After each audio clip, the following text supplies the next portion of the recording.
It's a skill that was started during the Bronze Age, and at one point, almost everything was made by a blacksmith. Well, Laura Faber is forging ahead in our first story, taking us to Franklin to meet a lifelong blacksmith.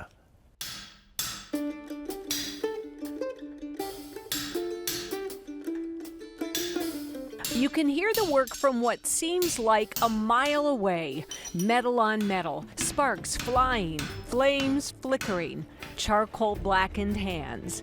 This is the life of a blacksmith. We're at the Franklin Forge at the factory in historic Franklin, Tennessee. Since 1976, Bob Parks has been a professional certified blacksmith and farrier and works alongside his pretty shop assistant, Miss Keebler. Started out the Bronze Age and then shoeing too. At one point, everything was made by the blacksmith, I mean, household utilities, tools, parts.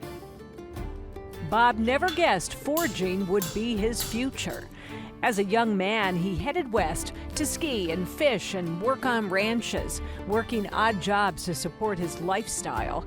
It's when he came across a book titled The Last of the Mountain Men, written by an MIT professor, that his interest was sparked. What drew me to it was what all you can make, Everything from hinges to tools, I don't know, it's just endless what you can make. And I found the only school at the time in New Hampshire. So I went to New Hampshire and went through a colonial blacksmith school, 6 people there.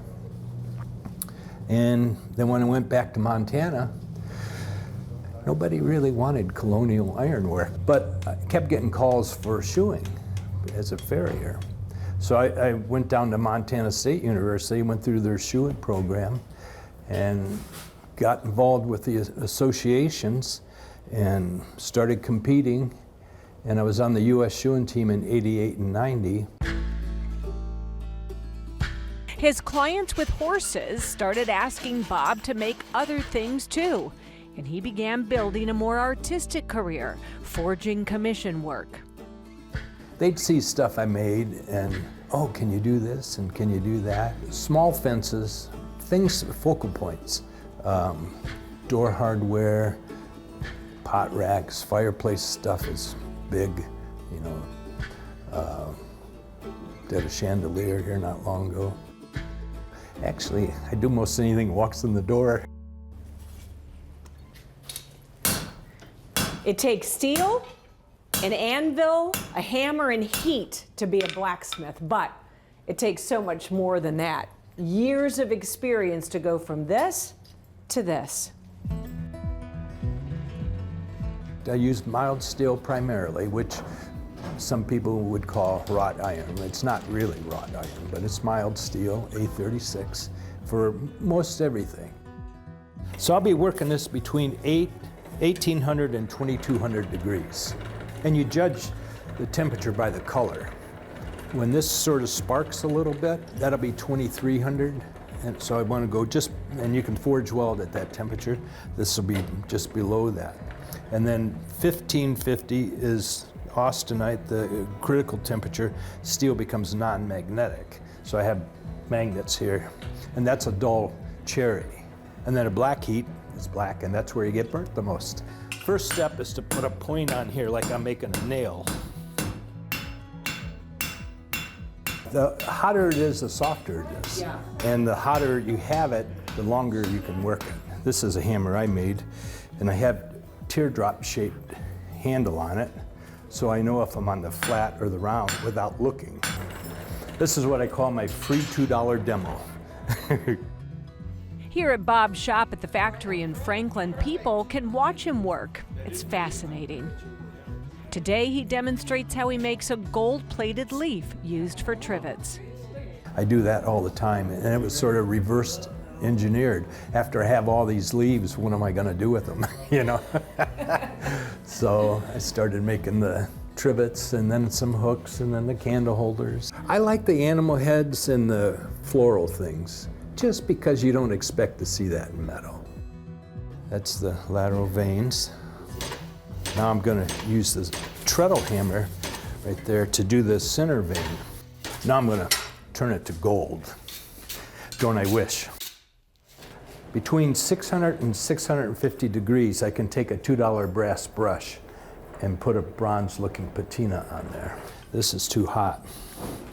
So I'm just going to quench it a little, chill the surface, and I'm waiting for the residual heat to come back.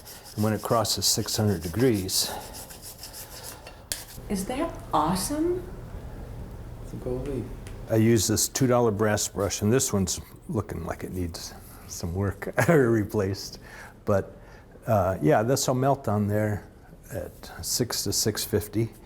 And I see. but Okay. and it takes a fair bit of friction. The Klein family from Brentwood is on spring break and never knew Bob's shop was here till today. You made it look so easy. Wow, that's really something. Wow. That is so cool. Jonathan and his daughter Emma, in town from Jacksonville, Florida, are equally amazed. The hammer did all of that? Seems that what's old is new again, and Bob couldn't be more grateful. It's so fun to meet people from all over, people that have ties to blacksmithing or have never seen it. I love coming to work every day. It's exciting for me still to heat something up and play with fire and hit it with a hammer. What could be better?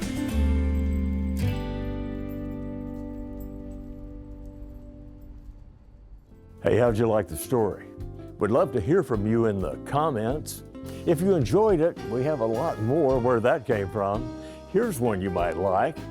And please click here to subscribe so you'll know when we premiere new videos. Thanks for watching.